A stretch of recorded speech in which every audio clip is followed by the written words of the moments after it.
Okay, let's try this again. Take 2. Today is September 24th. Still, I got that part right. But what I got wrong is it still says 2.3. Today is not lesson 2.3. Instead, it is lesson 1.14. Good. Okay, so module 1, lesson 14. We're continuing on from what we learned yesterday. Okay. I clearly was not focusing, and I got confused with 4th grade. But the learning goal is correct. We are going to use what we know about place value to divide decimals even when there is a remainder. A remainder means that there's something remaining. That's why it's called a remainder, right? It means there's something left over. Yesterday when we were dividing, it always worked out perfectly in each place value unit. Did you guys notice that? Like it was like 8 ones divided by 4, and 4 tenths divided by 4, or 8 hundredths divided by 4. It always worked out. It was very clean. Do you guys agree? Today we're going to find out what happens if I have like 9 ones divided by 4. Would there be a remainder? What would the remainder be? 1 1. So we're going to figure out what we can do with that 1 1. Now, because we're using what we know about place value to do this, I bet you have an idea of what we could do with that one remaining 1. What could we do with it? Just leave it? Be like, oh, we can't divide it? We can regroup. We're going to see how we can use what we know about regrouping today in the context of division, okay? To begin today's lesson, I want us to talk about, let's review something that we learned in 3rd grade and in 4th grade, the standard algorithm for division, okay? Whenever you see numbers written horizontally, you know that is not the standard algorithm, okay? We know when we want to have the standard algorithm for addition, we have to write the numbers vertically where each place value lines up with itself, right? Same thing with subtraction. With multiplication, do we line up the place values? Yeah. No, we just make everything line up on the right-hand side, right? Think about it. For the standard algorithm for division, we write it in a specific way as well. Yesterday, we talked about the 3 different parts of a division equation. What is the first number called? Whole. The whole. When we write the standard algorithm, the whole is always in the house. See what I mean? The whole is in the house. They both start with a sound. They both don't start with H, but they both have a sound. So you can always say the whole is in the house. Everyone say the whole is in the house. The whole is in the house. Okay. What do we call this number, the second number? Divisor. Divisor. The divisor is always knocking on the door. See, the divisor is knocking on the door. Okay. Who's in the house? Who's knocking on the door? Divisor. Good. What do we call the answer? Quotient. And the quotient's always on the roof. No, I don't have a cool one for that. Okay? But let's review what we know. You should know how to use the standard algorithm. First of all, to set up the standard algorithm, and you should know how to divide by using the standard algorithm.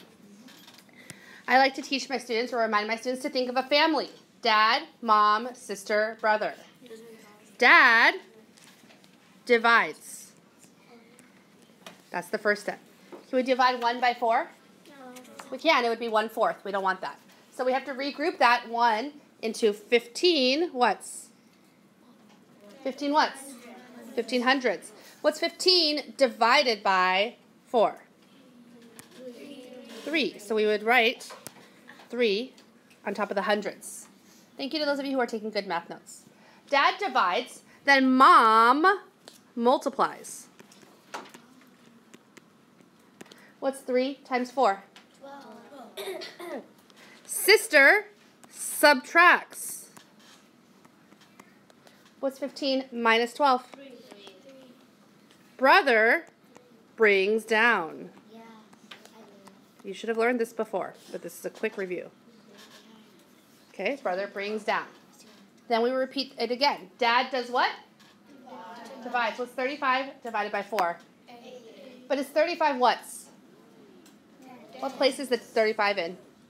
Tens place. So it's 8 tens. We put an 8 in the tens place. Mom does what? 8 times 4 is? 32. Sister does what? Subtract. 35 minus 32 is? 3. Brother does what? Bring down. Now we have 36 whats? 1. Good. We start the cycle again. Dad? What's 36 divided by 4? 9. Mom does what? 9 times 4 is? Sister does what? Subtract. 0. And then is there anything left for brother to bring down? No. So what's my quotient? 389. This should be a review for you. We're going to take that standard algorithm and we're going to extend it so it becomes 5th grade level. Okay? The directions tell us to draw place value discs on a place value chart in order to solve. And then as we are drawing the discs, we are also going to I'm going to show you how it relates to the standard algorithm.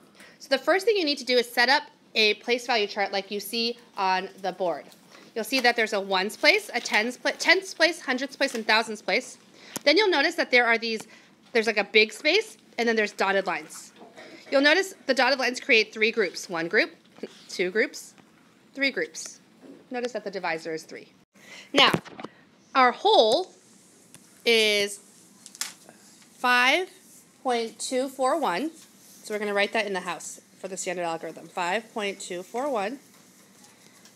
And then we are going to divide it. So the whole is in the house, right? We're going to divide it by 3. Our divisor is 3. So go ahead and set up the non-standard algorithm, write the equation, and then also set it up in the standard algorithm way. We know that we have 5 ones. 1, 2, 3, 4, 5. We also know we have 2 tenths. 1, 2. 4 hundredths. 1, 2, 3, 4. And 1 thousandth. That top section of the place value chart is for us to write out the whole, draw out the whole using discs. Now, when we're dividing it, we want to split it equally into 3 groups. That's why at the bottom here, with dotted lines, it shows there's 1 group, 2 groups, and 3 groups. Do you see that? Okay, set that up for yourself too. Now, dotted lines are kind of hard for me to draw, so I usually just draw solid lines. Okay, it doesn't matter if it's dotted or not. Now, we have 5 ones all together, and we want to share it equally into 3 groups. So here's what I'm going to do. I'm going to take this one, I'm going to cross it out to show that I've used it. I'm going to put it into this group. I'm going to cross this one out, put it into this group. I'm going to cross this one out and put it into this group.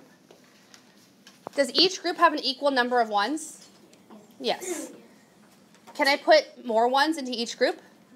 No, because I only have 2 ones left. That's the remainder. Okay, so what I've done now, let me show you using the standard algorithm. I had 5 ones, right? I had 5 ones, and I want to divide it into 3 groups. When I did that, each group has 1 1. So I'm going to record that there is 1 1. I'm going to show that I used up 3 of the groups, right? Or 3 of the ones. And what I have left is 2 ones. Do you see that? Okay, so once again, I showed that I had 5 ones. I put 1 of them into each group. I used up 3 of them, and I have 2 of them left. I cannot put more ones in because I don't have enough. What can I do with those 2 ones? I could regroup them. Those 2 ones could become how many tenths? Everyone? 20. Okay, here we go. 1, 2, 3, 4, 5, 6, 7, 8, 9, 10, 11, 12, 13, 14, 15, 16, 17, 18, 19, 20. Now, how many tenths do I have altogether? Everyone? 22. That's the same as when brother brings down. And it shows in the standard algorithm we have 22 tenths. Now, I want to, again, share those 22 tenths into 3 groups. So here we go. Here's one. I'm going to cross out another one. And now each group has 1 tenth. Do I have enough to give each group another tenth? Yes, let's do it again. 1, 2, 3. 1, 2, 3. Do I have enough to give each group another tenth? Yes. Okay, 1, 2, 3. 1, 2, 3. Do I have enough to give each group another tenth? Yes. 1, 2, 3. 1, 2, 3.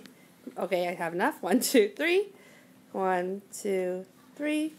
1, 2, 3. 1, 2, 3. And I still have enough. 1, 2, 3. 1, 2, 3.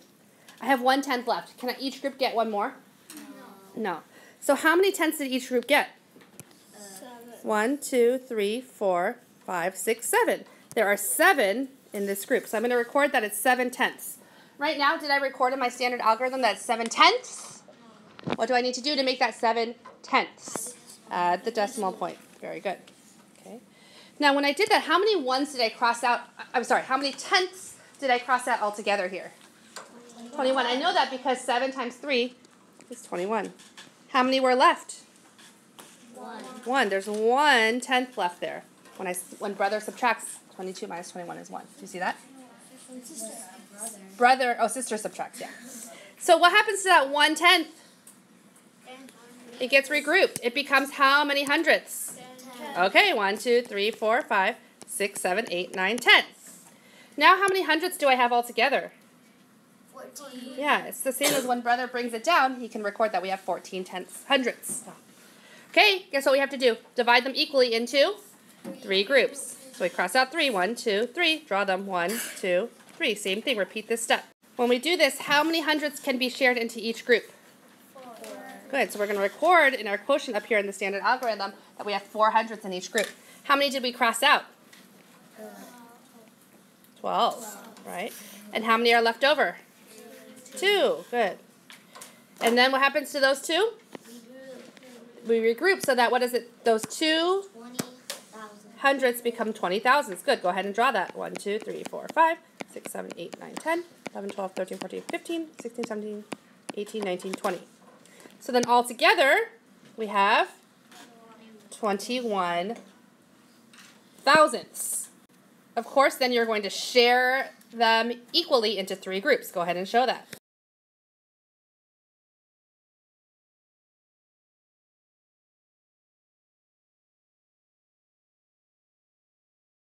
Kilogram of shrimp.